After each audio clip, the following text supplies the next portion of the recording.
Hello दोस्तों, नमस्कार। करते हैं सेहत की बात डॉक्टर सुपान सिंह के साथ। दोस्तों, हम आज ऐसी औषधि के बारे में आपको बताने जा रहे हैं जो बहुत ही हमारे जीवन के लिए बहुत ही उपयोगी है और जो हर घर में और सभी के घर में आसानी से उपलब्ध होती है।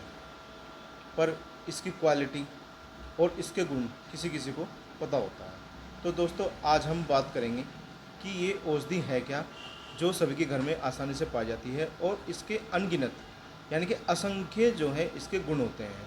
तो दोस्तों, आज हम बात कर रहे हैं उष्ण जल यानी कि गर्म पानी के बारे में। हम जानेंगे कि उष्ण जल की क्या क्वालिटी होती है, इसकी क्या प्रॉपर्टी होती है, क्योंकि हम पानी दिनचर्या में सभी पीते हैं अपनी प्यास को बुझाने के लिए और खाना खाने के बाद भी, खाने से पहले भी। और हम बात करते हैं कि गर्म जल और गर्म पानी और उष्ण जल के क्या क्या क्वालिटी होती है और इसको पीने के क्या क्या फ़ायदे हो सकते हैं। तो दोस्तों, जैसे आयुर्वेद में वर्णित है हमारे अष्टांग हृदय में, तो आज हम बात करेंगे उष्ण जल के गुण के बारे में। तो दोस्तों, जैसे अष्टांग हृदय में लिखा गया है, दीपनम पाचनम कंठ्यम लघु उष्णम बस्तिशोधनम हिक्का आदमान अलिल श्लेष्म शुद्धि नवजौरे कासाम पीन श्वास प्रश्वास रुक्षु चय सस्यते। तो दोस्तों, आयुर्वेद में हमारे अष्टांग हृदय में एक श्लोक भी लिखा गया है उष्ण जल और गर्म पानी के गुणों के बारे में। तो दोस्तों, आइए मैं विस्तार से बताता हूँ कि उष्ण जल यदि आप पीते हैं तो वो हमारे लिए किस तरह से लाभकारी होता है। तो दोस्तों, सबसे पहला उष्ण जल का गुण होता है दीपनीय है, पाचनीय है, यानी कि दीपन करता है। जो हमारी अग्नि होती है ये उसको बढ़ाता है, पाचक अग्नि को बढ़ाता है। फिर पाचनीय होता है, यानी कि जो हमने खाना खाया है ये उसको डाइजेस्ट करने में भी इजीली हेल्प कर देता है। यदि हम कई बार ऐसा होता है कि हैवी भोजन ले लेते हैं और जो हमें आसानी से नहीं पचता है, तो दोस्तों उसके बाद हम जो है गर्म पानी का सेवन कर लेते हैं, तो हम देखते हैं कि कुछ ही देर में हमें जो है जो हमने भोजन खाया था वो आसानी से पच जाता है। कंठ्यम लघु उष्णम यानी कि कंठ के लिए बहुत ज़्यादा हितकर है। यदि हमारे कंठ में कई बार गले में कोई दिक्कत हो जाती है, जैसे हमारे गले में दर्द हो जाता है, स्वेलिंग आ जाती है या बहुत ज़्यादा खराश हो जाती है, तो गर्म जल उसमें भी एक औषधि की तरह कार्य करता है। यदि दोस्तों आपके पास कोई औषधि नहीं है और आपको गले में दिक्कत हो जाती है, तो आप जो है गर्म पानी को पी सकते हैं, तो ये एक औषधि का कार्य करेगा।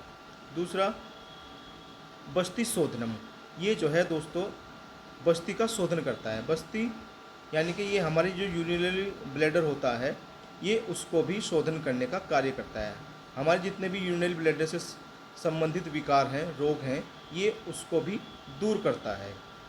और जैसे एक एग्जांपल देता हूँ कि जैसे हमें कई बार बर्निंग मिक्सचुरेशन हो जाता है या जो है हमारे पेशाब में बहुत ज़्यादा जलन हो जाती है, तो दोस्तों यदि हम गर्म पानी को घूट घूट करके पी लेते हैं तो ये हमारी बस्ती का शोधन करता है और साथ में ही जो हमें पेशाब के साथ में जलन आ रही थी ये उसको भी दूर कर देता है। हिक्का आदमान यानी कि कई बार हमें क्या होता है दोस्तों, हिचकी लग जाती है, हिक्का हो जाता है, तो ये उसको भी दूर कर देता है।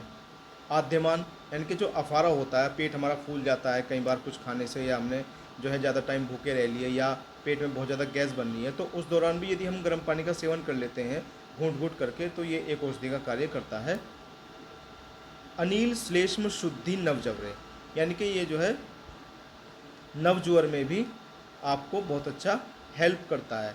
दोस्तों, यदि आपको बुखार हो जाता है, यानी कि आपको जो है रिसेंटली बुखार हुआ है, तो आप जो है उसमें गर्म पानी का सेवन कर सकते हैं।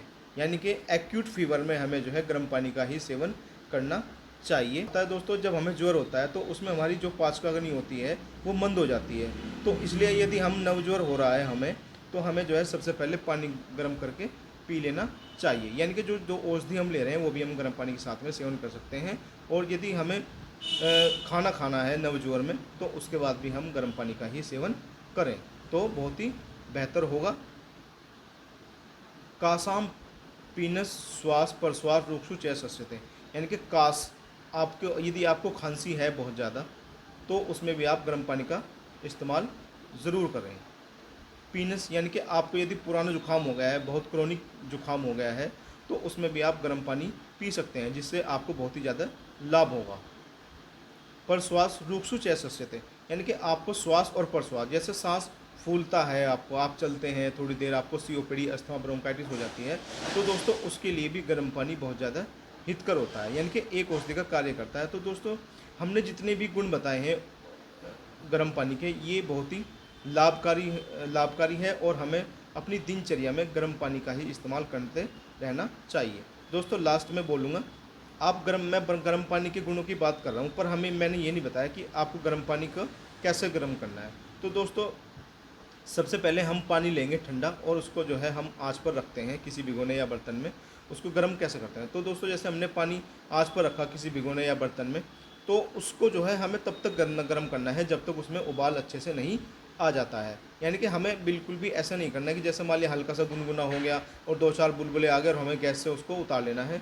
नहीं दोस्तों, इसको जो है हमें तब तक गर्म करना है जब तक ये पूरी तरह से इसमें उबाल अच्छी तरह से नहीं आ जाता है। और दूसरी बात आप ध्यान रखें कि जब भी आप गर्म पानी कर रहे हैं तो उसको बिना ढके ही करना चाहिए, उसको ढक के बिल्कुल भी गर्म नहीं करना चाहिए, नहीं तो इसके जो है परिणाम अच्छे नहीं मिलते हैं हमें, और ये औषधि की तरह कार्य नहीं करता है।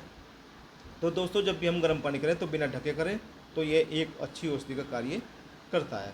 तो देखो लाइक कमेंट और हमारे चैनल को सब्सक्राइब जरूर करें।